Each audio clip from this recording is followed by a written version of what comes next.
Hi, I'm Raffaella Borasi. I'm the Dean at the Warner School of Education. And I have a building here, our new building, not just because I take any opportunity to brag about it, but also because Eric mentioned, isn't it almost ironic that the Warner School launched a big online initiative at the same time as they built a new building? And I hope that actually, as you hear from this presentation, the two things have nothing to do with each other because we are not really going to do more online work because we want to save cost in facilities. There are other reasons and other ways in which we are doing that. So I would like to start with showing you what are the courses that are offered either fully online or hybrid online at Warner School this year. And maybe I will just say a few more words now that you have the definition from Kathy. When I say fully online, I mean that students are not required at all to come to campus in order to do those courses. But actually about half of those have synchronous sessions that may be every week or every other week because we thought it was important for the pedagogy of that course to still have the synchronous connection between students and teachers. The hybrid online are on a spectrum. There are some that met half of the time as regular courses and had more work expected online. We have others where instead we just shortened the time of each class so that we could meet some scheduling problems that we had in the summer. And in other cases, we have courses that instead meet intensively for 2 or 3 days at the beginning of the semester, get a foundation, get a community developed, and then the rest of the course is online. So again, even if they are in these two columns, they may mean slightly different things. So when you look at the list of courses, especially compared with the nursing school, it's not really too impressive. And it's also probably not too impressive when you think about schools of education in general. But what may be important for you to know is we had 0 courses online last year. So we were able to launch this initiative and all of these courses this year without having a major gift or other things that would allow us to pour a lot of money and resources on it. So I thought it would be really probably the most interesting part of my presentation would be how did we get there. So I'll start with talking just a little bit about what is our position about online education at Warner because it certainly has influenced how we are seeing our involvement in online and what our strategic initiative about online is as we move forward. So first of all, there is a recognition that online education is on the rise. Whether we like it or not, it is. And so as a school of education, we feel we have an obligation for the field to really try to figure out how can we do online education as well as possible and how can we support people who do online education so that the learning that students get out of it is maximized. We profoundly believe that online instruction and face-to-face instruction have different learning affordances. For what I mean, they have different potentials and limitations. So I really don't believe it makes sense to have questions like, does online education work better? Do you learn more or less? The question is really more, what is it that you can do well online? What is it that you can do well face-to-face? How can we learn to create courses that maximize those affordances and create the best learning experiences for students? While taking into consideration, though, what could be constraints. As we heard, nurses could not, even if we decide that face-to-face is the best way to offer an education, they would not have access to that. So there may be cases where it may not be a question of what is ideally the best possible configuration, but what it is the best configuration given the constraints we have. And so that's really what we are mostly interested in at Warner, is exploring and communicating and supporting others in figuring out what is special about online, what is special about face-to-face, how can you construct the best learning opportunities for your students. We also strongly believe that the quality of online education depends a lot on the quality of online instructors. And that's an area, as again Kathy mentioned, that we often don't expect people to have training for teaching in general. Maybe there is a little more of a sense that if you have to do something online, there has to be at least some technology kind of training. But the truth is that this is actually an opportunity, I think, for us to use the need to train people to teach online to actually try to improve the quality of instruction in general, and to try to really see what are ways in which we can support our faculty to be the best teachers they can. And a point I skipped before, online instruction is not less expensive or easier. And again, Kathy talked to that point already. There are some really interesting misconceptions that I think are going around, both among learners, administrators, the public, that going online will be the solution for decreasing cost in higher education in particular. Well, if you do that, then you get a different kind of education. What we are more interested at Warner is really trying to figure out how can you give high quality, high interaction kind of education, even if you are diminishing the time that people spend face-to-face. If you want to do that, it's not likely to be less expensive, but it may be better in the end, and so that's what we're striving for. So with that in mind, as a really critical part of our strategic plan moving forward, we have an online initiative that comprises of two major components. The first one is we want to be in a position to offer our own students more online learning opportunities. I think that's important for being competitive in today's world, to meet needs of people who have difficulty right now coming and taking fully face-to-face courses. It's also a way for us to reach a broader geographical region, even if I would go with Kathy that that's not our primary goal. So what does that mean for us? We have identified already one, possibly two programs that we actually want to offer hybrid online. That's the only way you can really get people geographically far, is if the whole program is online. But that also means a big commitment, because even a master's degree means 10 courses at the minimum that you have to do that way. So we will do that, but we'll do it small and strategic. What we are more interested in doing is looking at all our course offering and figuring out which of our courses could be offered online or hybrid online as a way to increase, again, meeting the needs of our students. And I'll talk more about that. We also want to encourage all of our faculty to enhance traditional courses with online learning experiences. You don't need to give up face-to-face to take advantage of what online can do to improve teaching. And finally, there are many other ways that are not just regular courses that we should look at where online can improve our service to students. We think orientation is a critical one because people usually need the information before they're here. And they need it when they get their letter of acceptance. And so we are really thinking, what can we do and what can we put online that gives the information when people need them, where they are, and get them started. Other things could be office hours or other kind of, again, writing support programs. There are a lot of things beside courses that is really worth thinking about. The second component of our online initiative is probably the one I'm most excited about, and it's more unique to a school of education. We believe that we are in a unique position to prepare online instructors because we do research on teaching, we do research on learning, we have faculty who have a specific interest in looking at these processes in the context of online. We also have a Center for Professional Development and Education Reform that can provide an infrastructure to actually offer services to individuals and organizations who are starting to do online courses so that we could do it better. And again, it makes sense for a school of education to offer programs that could prepare online instructors at both a certificate level or a master's level or as part of other program, doctoral program in the university. So that's an area that, again, we think has a lot of potential and excitement for us. So let me tell you a little bit more now specifics about, I said one of the key things for us was really deciding which courses we wanted to put online first. So when you look at this list of courses, there was a rationale really behind every single one of those.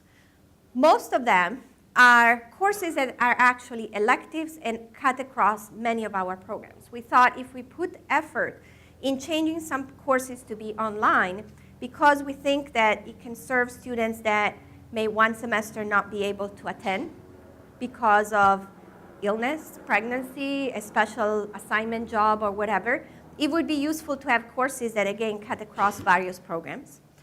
So the one in red are actually all very general education courses that can be taken by students across many of our programs, and actually could be of interest even, I think, for people outside of the Warner School.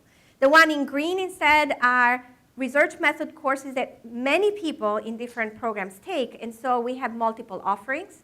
So we could do one that was online, and that again would not upset other students who may say, I'm not ready for online, I didn't sign on for that, you can't impose that on me. Other courses, the one that I have highlighted with an asterisk here, instead are core courses in our Master in Health Profession Education. That's a master's program that we offer jointly with the School of Nursing and the School of Medicine. And that is the only one right now program that we could offer fully hybrid online, meaning people could attend just a few days in the year and be able to take these courses, whether they live in New York City or in other parts of the United States or the world. So in that case, the 4 courses that are required courses obviously had to be moved to this hybrid online system. But then all the courses you saw before, people can take some courses in nursing and so on. That seemed to be the easiest program we could actually start with. Just a few words instead on what are we offering to prepare online instructors. Again, this is pretty new for us, but we started with piloting the first online teaching and learning course last year. And now we have expanded it to a 2-course sequence, online teaching and learning and designing and facilitated online courses.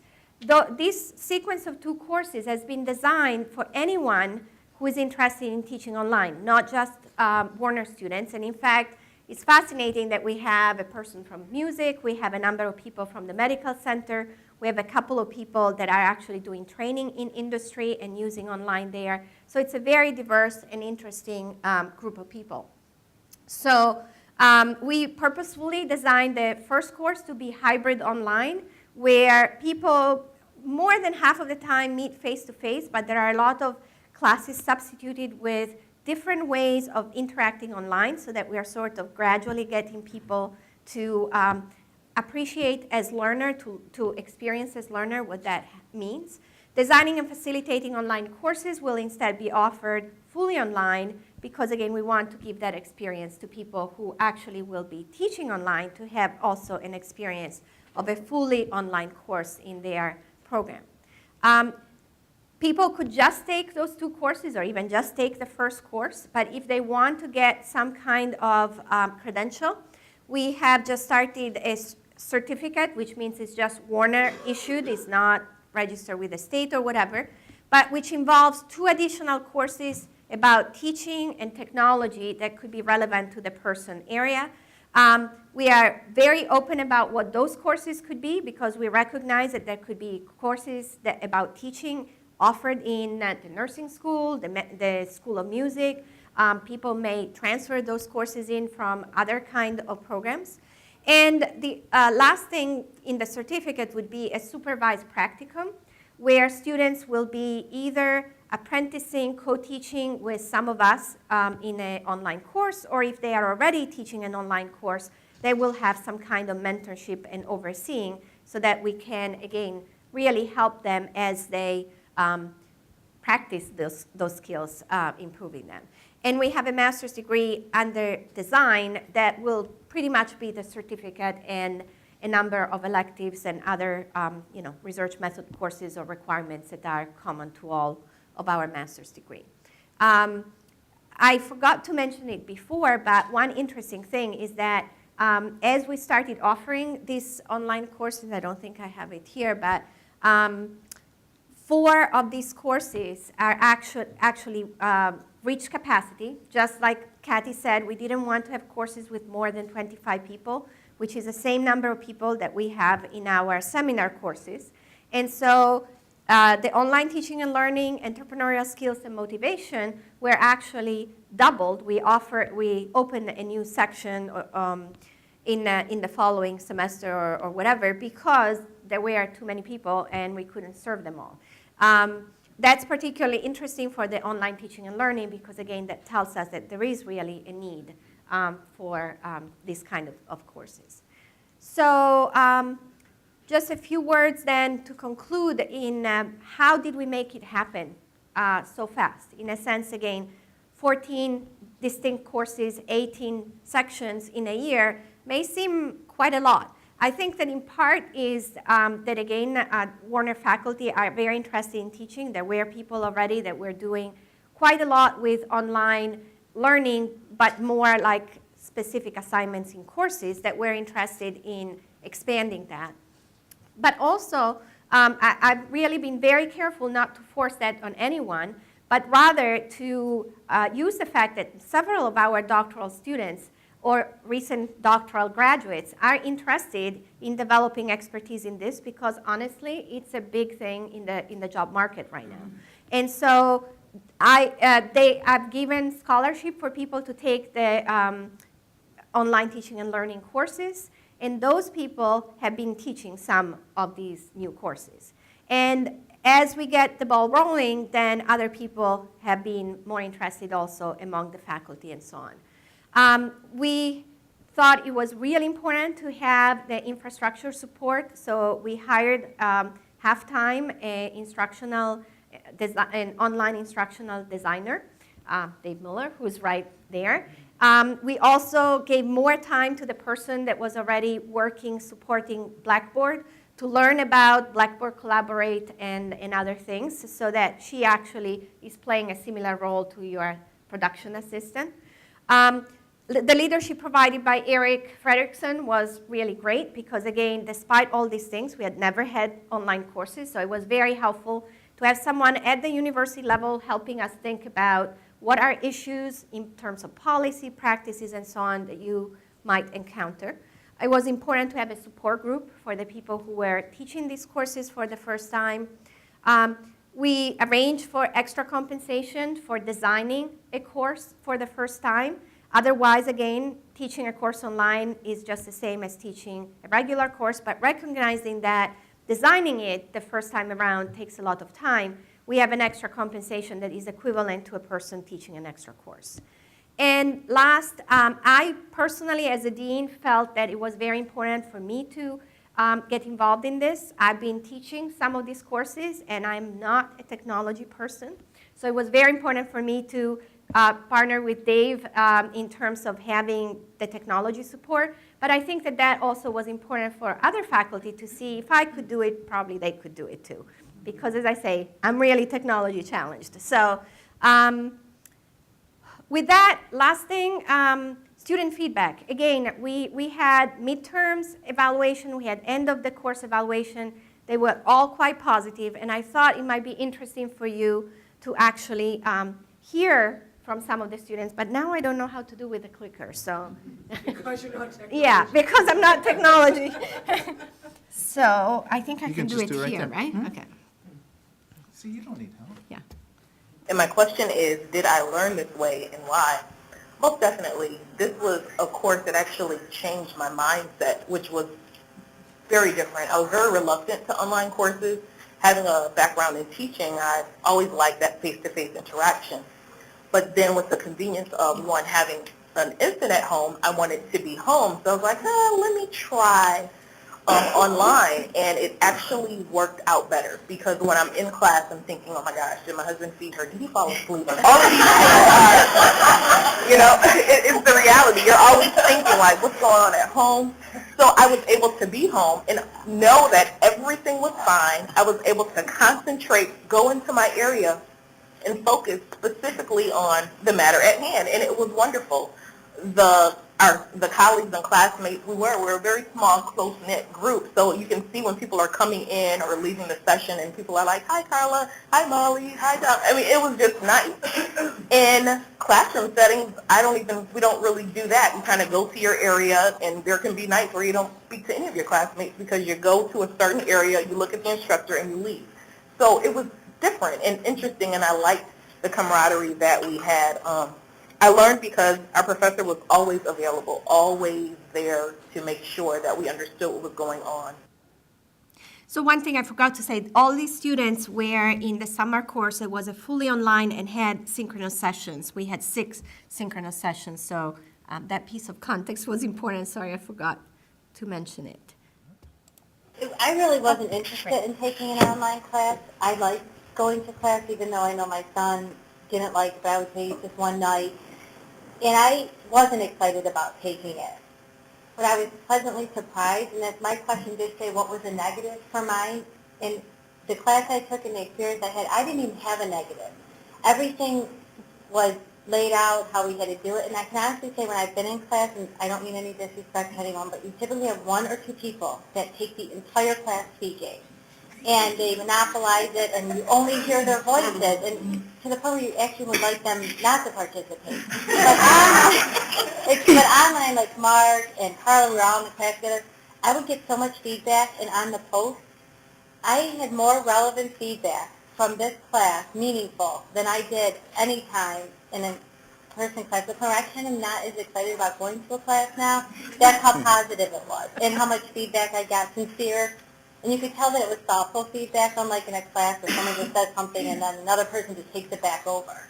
So that's where I saw a big difference. Okay, so we can stop here.